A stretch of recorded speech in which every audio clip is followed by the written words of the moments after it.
వెలుగు లీనుతోంది. విశాఖపట్నంలో AI data centre ఏర్పాటు చేయాలన్న గ్లోబల్ ఐటీ దిగ్గజం గూగుల్ నిర్ణయం ఒక్కసారి ప్రపంచ దేశాలన్నీ ఆంధ్రప్రదేశ్ వైపు తలెత్తి చూసేలా చేశాయి. దాన్ని బాహుబలి ఒప్పందంగా పేర్కొనవచ్చు. ప్రపంచ పెట్టుబడులకు గమ్యస్థానం ఆంధ్రప్రదేశ్ అని ఆ ఒప్పందం రుజువు చేసింది. గౌరవ ముఖ్యమంత్రి చంద్రబాబు నాయుడు గారి సమర్థ నాయకత్వం, మరి యువ నాయకుడు గౌరవ మంత్రివర్యులు శ్రీ నారా లోకేష్ గారి విశేష కృషి వలన ఇది సాధ్యమైంది.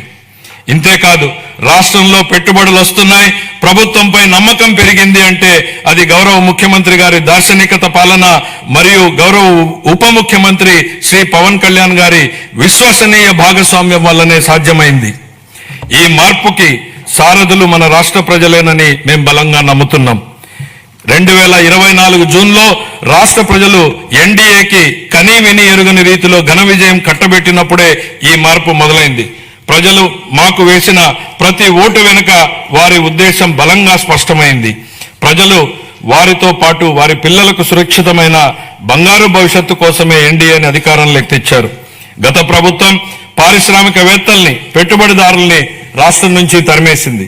2019-24 మధ్య అప్పటి పాలకుల నుంచి ఎదురైన చేదు అనుభవాలతో పెట్టుబడిదారులు రాష్ట్రానికి రావాలంటేనే భయపడిపోయారు.